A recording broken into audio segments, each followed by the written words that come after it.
तो नमस्कार दोस्तों, फिर से हाजिर हूँ एक सच्ची सी कहानी को लेकर। ये कहानी उत्तर प्रदेश के चंदौली जिले के एक गांव की है। विकास और रमेश दो सगे भाई थे। विकास की उम्र 24 साल और रमेश की उम्र 19 साल। माँ शोभा देवी, जिसकी उम्र 48 से 49 साल के अप्रॉक्स थी। विकास और रमेश के जो पिता थे वो बाहर मुंबई जैसे शहरों में मजदूरी का काम करते थे। परिवार ठीक ठाक चल रहा था। विकास भी बाहर दूसरे सिटी में मजदूरी का काम ही करता था, यानी कि घर में विकास और विकास के पिता दो बाहर रहते थे और घर पे माँ शोभा देवी और छोटा भाई रमेश, यही दो लोग घर पे रहते थे। धीरे धीरे करके सारी चीजें तो ठीक ठाक इनके जीवन में चल रही थी। अचानक एक दिन गांव में कुछ कहा सुनी को लेकर के गांव के 3-4 लड़के अचानक विकास के दरवाजे पे आ जाते हैं। उस समय विकास घर पे मौजूद नहीं था। विकास का सिर्फ छोटा भाई रमेश ही, जिसकी उम्र 19 साल थी, वही घर पे मौजूद था। अब कुछ गाली गलौज देने लगे। रमेश इन बातों को समझ नहीं पा रहा था कि अचानक हो क्या गया। अब उन लोगों की गाली गलौज को सुनने के बाद जो रमेश की माँ थी शोभा देवी, ये भी उन लोगों को उसके जवाब में गाली गलौज देना शुरू कर देती हैं। धीरे धीरे करके मामला और भी बढ़ता गया। ये लोग गाली गलौज देके उसके बाद वापस घर चले गए।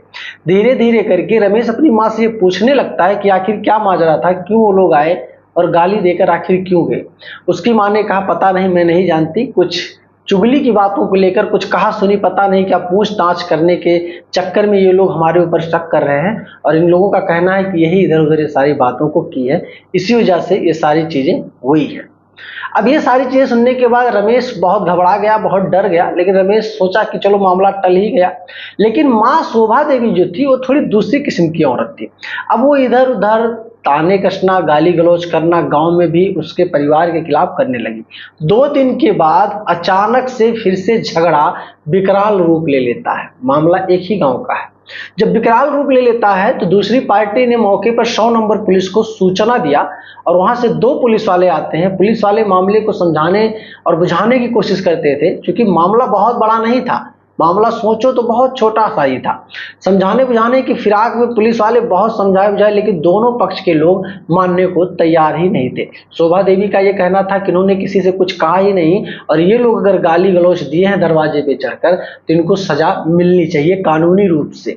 और दूसरी पार्टी के लोग कहते हैं कि ये बहुत बेकार औरत है, इसी ने तीना पाची की है, इसी वजह से मेरे परिवार की बदनामी हुई है, गांव में मेरी बहन बेटियों की इज्जत को उछाल रही है। तरह तरह की बातों को दूसरी पार्टी के लोग कह रहे थे।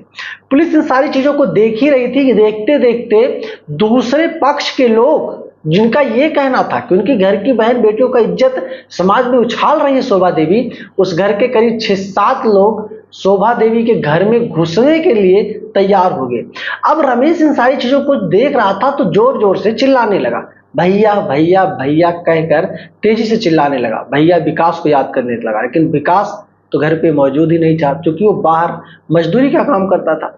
अब ये सारी चीजें, सारा घटनाक्रम पुलिस देख रही थी। पुलिस वहां पर खड़ी भी थी, लेकिन पुलिस में इतनी हिम्मत नहीं थी कि पुलिस उन लोगों को समझा पाए, क्योंकि वो लोग इतना ज्यादा आमादा हो चुके थे, इतना ज्यादा बौखलाहट में आ चुके थे कि शायद पुलिस भी उन लोगों को कुछ बोलती तो मामला और भी बिगड़ जाता। वो लोग पुलिस के ऊपर भी हाथापाई करने के लिए तैयार हो जाते हैं। अब वो लोग दरवाजा जबरदस्ती तोड़ने की कोशिश करते हैं शोभा देवी का और घर में घुसने की कोशिश करते हैं। और इधर रमेश, जो शोभा देवी का छोटा लड़का होता है, ये चिल्ला चिल्ला कर अपने भैया को और गांव के लोगों से और पुलिस से मदद की गुहार लगा रहा है और वीडियो बनाते हुए कह रहा है कि पुलिस की मौजूदगी में लोग जबरदस्ती उसके घर में घुस रहे हैं उसकी मां को उठाकर ले जाने के लिए। किसी ना किसी तरीके से पुलिस जब तक दूसरी टीम को बुलाती और भी पुलिस फोर्स को बुलाती, तब तक ये लोग दरवाजा तोड़कर घर के अंदर घुस चुके थे और शोभा देवी को जबरदस्ती खींचते हुए और खींचातानी के चक्कर में शोभा देवी के कुछ कपड़े भी फट गए और खींचातानी के चक्कर में शोभा देवी को खींचकर बाहर दरवाजे के लाए रास्ते पर खींचते हुए लेकर गए और गांव के बीचों बीच एक पेड़ था, उसी पेड़ के पास ले जाकर के शोभा देवी को मारने पीटने लगते हैं। ये सारी घटनाक्रम पुलिस के सामने मौजूद थी। तुरंत उधर से दूसरा टीम पहुंचता है पुलिस का और तुरंत पहले तो मुलजिमों को, जिन लोगों ने इतनी बड़ी घटना को अंजाम देने की कोशिश की, इनको तो पहले गिरफ्तार किया जाता है। गिरफ्तार करने के बाद इनको तुरंत थाने में पहुंचाया जाता है और शोभा देवी को भी थाने में पहुंचाया जाता है। धीरे धीरे करके ये सारी बात रमेश ने अपने बड़े भाई विकास से फोन के जरिए बता दिया और अपने पिता से भी बता दिया। अब एक बेटा जो किसी भी सच्चाई को नहीं जान रहा था, सिर्फ यही जान रहा था कि गांव के बीचों बीच उसकी मां को जबरदस्ती हाथ पकड़कर खींचते हुए घसीटते हुए दूसरे पक्ष के लोग ले गए और मारे पीटे। पुलिस आई, बीच बचाव की, तब जाकर मामला शांत हुआ। ये चीज सुनने के बाद अर्जेंट में एक मजदूर किसी न किसी तरीके से पैसा इकट्ठा किया था, अर्जेंट में तत्काल फ्लाइट का टिकट बुक करता है और मुंबई जैसे शहर में ही था और वहां से तुरंत वो अपने घर के लिए चंदौली रवाना हो जाता है।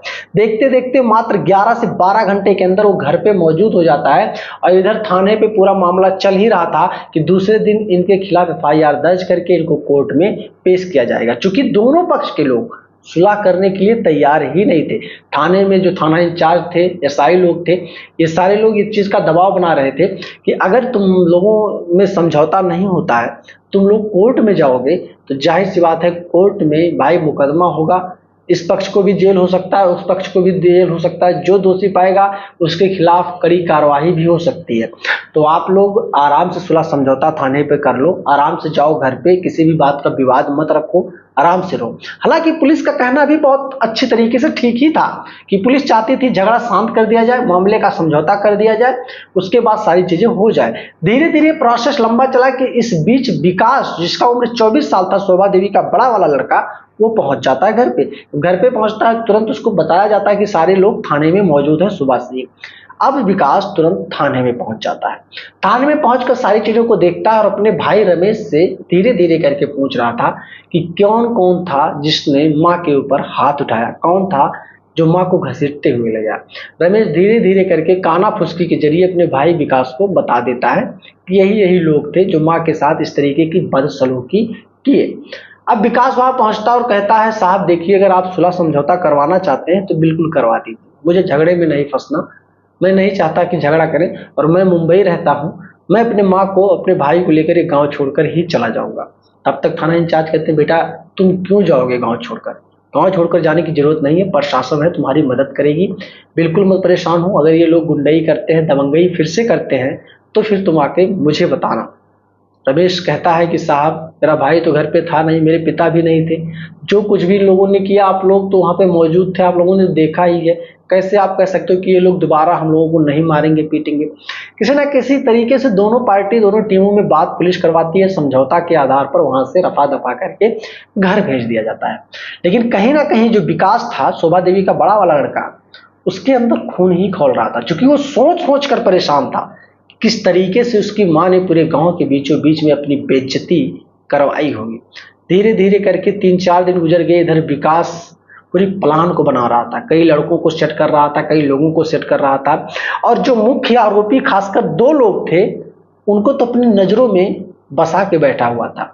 एक दिन यानी कि चौथे दिन, जिस दिन घटना होती है, थाने से लोग आते हैं, उसके ठीक चौथे दिन विकास उन दोनों लोगों को पकड़कर पहले तो खूब पीटता है गांव के बाहर, क्योंकि इतना मार देता है कि वो दोनों लोग हॉस्पिटल में भी जाने के कगार पर खुद अपने पैरों पर नहीं थे, कुछ लड़कों की मदद से। ये सारी चीजें बहुत तेज जोरों शोर से फैल जाती है। जब तक गांव में ये सारी चीजें फैल रही थी तब तक विकास पूरी प्लान को पहले से सेट किया था।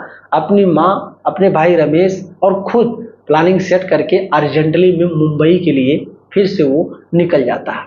अब इधर पुलिस परेशान रहती है, जब मामले को समझती है कि जो पुलिस ने मामले को समझौता किया था, हर चीज किया था, उस मामले में फिर से हस्तक्षेप हो गया। विकास जो शोभा देवी का लड़का था, उसने फिर से 2 लोगों को बहुत गंभीर चोटें पहुंचाई हैं और पुलिस पहले तो विकास के ऊपर FIR दर्ज करती है और विकास को ढूंढने खोजने में लग जाती है। मामला धीरे धीरे करके कई दिनों तक चला। करीब 1 महीने के बाद विकास को मुंबई से गिरफ्तार कर लिया जाता है। जब गिरफ्तार कर लिया जाता है तो उसको यहाँ पे लाया जाता है। अब इस मामले को इतना बड़ा बना दिए उस लोकल के लोग कि भाई मामला धीरे धीरे करके एकदम पूरा नेतागिरी टाइप में बन चुका था। अब जो वहाँ के लोकल प्रधान थे, जिला पंचायत सदस्य थे, जो वहाँ के विधायक थे, सारे लोग उस मामले में इंटरेस्ट लेना शुरू कर देते हैं। क्योंकि जो विकास का परिवार था वो एक दलित परिवार था और जो दूसरे पक्ष के लोग थे वो दूसरे थोड़े बड़े कास्ट के लोग थे, मैं उनके कास्ट का नाम नहीं बताऊंगा। अब उसके बाद धीरे धीरे करके जब इस मामले में देखने वहाँ के पुलिस अधीक्षक ने देखा कि राजनीति ज्यादा हो रही है, तो पुलिस अधीक्षक ने इस मामले को बहुत गौर से स्टडी करना शुरू कर दिया। शुरुआती से लेकर के अंत तक पूरे मामले की छानबीन पुलिस अधीक्षक साहब ने की। तब जाकर उन्होंने समझा कि मामला तो कुछ था ही नहीं, बस बातों बातों का खेल था जो आज ये मामला इतना बड़ा रूप ले चुका है। पुलिस अधीक्षक के सामने दोनों पार्टियों को बैठा करके फिर से समझाया बुझाया जाता है और पुलिस अधीक्षक यही कहते हैं कि एफआईआर दर्ज हो चुका है, तुम लोगों को कोर्ट में पेश होना पड़ेगा, कोर्ट अपने हिसाब से न्याय करेगी ताकि आइंदा से भविष्य में कभी भी समाज में इस तरीके का कोई काम करने का सोचे भी नहीं। ये तो अगर छोटी छोटी बातों पर गांव में लोग झगड़ने लगेंगे, लड़ने लगेंगे, तो फिर आप सोचो कि गांव तो तहस नहस हो जाएगा। दोस्तों, विकास ने जो कांड करके मुंबई 9-2-11 हो गया अपने माँ को लेकर के, क्या आपको लग रहा है विकास ने बिल्कुल सही किया? क्या विकास ने अपनी माँ को न्याय दिलाने के लिए जो भी किया वो सही किया?